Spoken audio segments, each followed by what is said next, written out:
Então, eu venho aqui apresentar Sensory Overload VR para vocês, um projeto da disciplina de realidade virtual do professor Rafael Cogil Nobre, do curso de Design de Games da Universidade do Vale do Itajaí. Meu nome é Caju Agostini, Cecília Blasius também auxiliou nesse projeto. Introdução.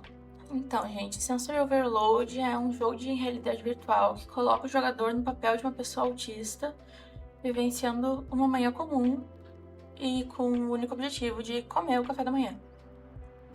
A mecânica central consiste em navegar por cenários cotidianos, gerenciando estímulos sensoriais sem se desregular. Estímulos esses que não estarão tão explícitos assim até o final do jogo. A proposta busca promover empatia e compreensão sobre a vivência autista através da imersão proporcionada pelo VR. Justificativa. A representação do autismo em mídias interativas ainda é pouca e frequentemente estereotipada. Projetos como o Autism TM VR Experience e AutisSim demonstram o potencial da VR para simular sobrecarga sensorial, mas carecem de jogabilidade narrativa estruturada. Nosso jogo se difere ao focar não só na sobrecarga, mas também no processo de autorregulação. Então, vai oferecer ao jogador estratégias para gerenciar seus estados emocionais, dando ao jogador agência. Proposta geral: criar uma experiência VR imersiva que simule a experiência sensorial de uma pessoa neurodivergente, promovendo empatia, consciência e educação sobre desregulação sensorial. Dentro dos objetivos específicos estão simular os efeitos visuais e sonoros da desregulação sensorial de forma progressiva e realista, implementar mecânicas de regulação, então steaming, fone abafador, pausas, como ações de gameplay, oferecer múltiplos caminhos e finais, incentivando a rejogabilidade e a reflexão, gerar impacto de empatia e perspectiva em jogadores neurotípicos. Nosso público-alvo primário são jogadores neurotípicos, então pessoas sem neurodivergência que buscam entender a experiência alheia. Faixa 16 aos 35 anos, com interesse em jogos com narrativa e impacto social. O nosso público-alvo secundário são pessoas neurodivergentes, autistas, pessoas com TDAH e outras neurodivergências que podem se ver representadas e validadas na experiência. E o terciário são educadores e profissionais. Professores, terapeutas ocupacionais e psicólogos podem usar o jogo como ferramenta educacional e de sensibilização. Então, da interatividade, navegação. A locomoção seria por joystick, do Move Locomotion, com opção de teleporte para ter mais acessibilidade. Interações via raycasting com os controles VR, pegar objetos, apertar botões, escolher itens.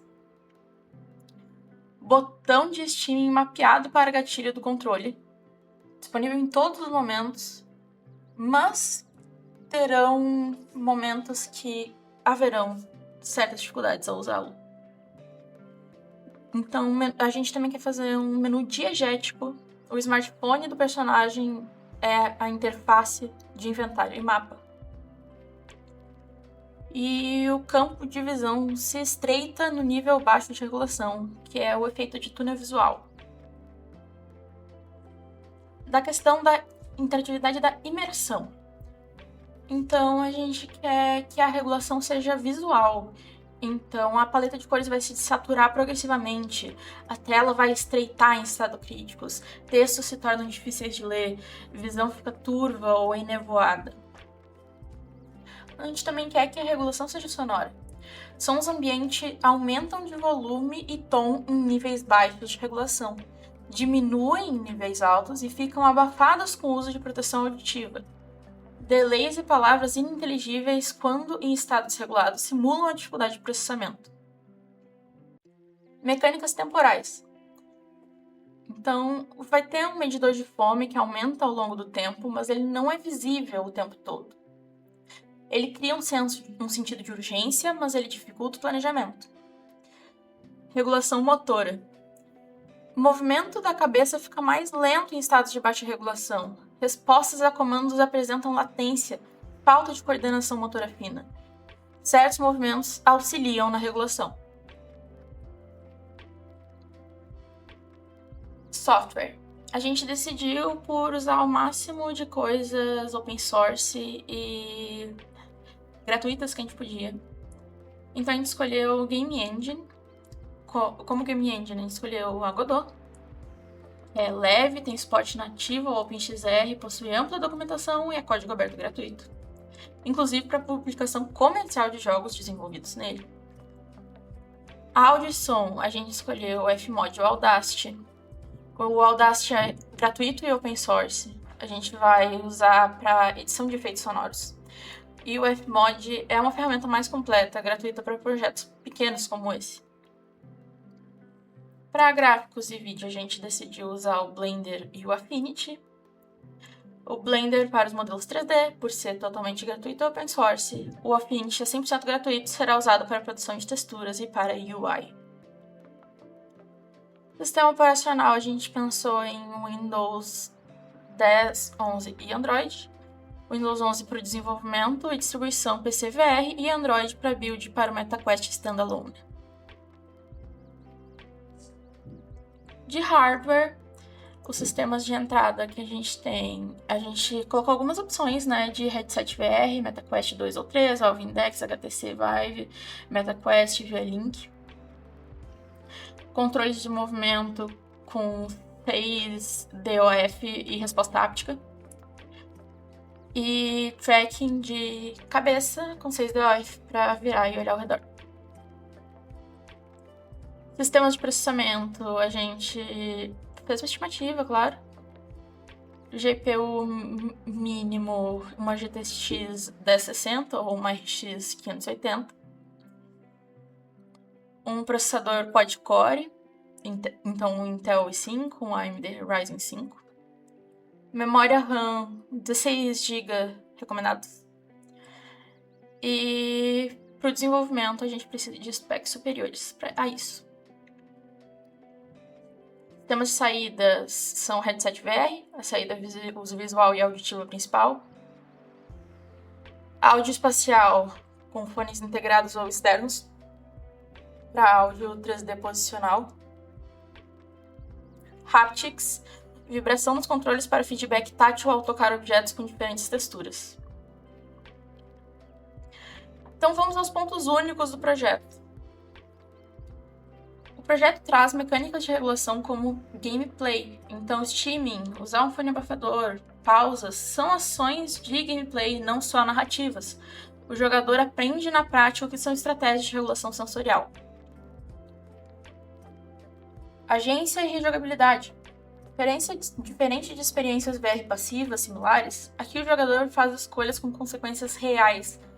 Rota, roupa, fone, streaming, múltiplos finais incentivam a rejogabilidade. Sistema de regulação dinâmica. Então o mundo muda visualmente em tempo real conforme o estado interno do personagem. Não é um medidor em barra, é o próprio ambiente que comunica a crise. Assim como seria para uma pessoa autista no mundo real. Embasamento real. Desenvolvido com base em gatilhos reais de pessoas autistas e fortemente embasado na tipologia de impacto social do Games for Change. Empatia, consciência e perspectiva. Consequências de escolhas cotidianas. Decisões aparentemente simples, usar um fone, escolher uma roupa, pegar uma rota conhecida ou não, tem impacto real no gameplay, ensinando sobre planejamento sensorial. A gente fez uma estimativa de custos e recursos necessários, mas isso seria considerando como um projeto universitário e extremamente indie. Se a gente não conseguisse financiamento, a gente não fez uma estimativa de quanto custaria para desenvolver um projeto mais completo. Mas essas são as estimativas com valor total de R$5.000 aproximadamente, exclusivamente para o jogo, então sem considerar nada de sustento pessoal da equipe. É isso. Obrigada, gente.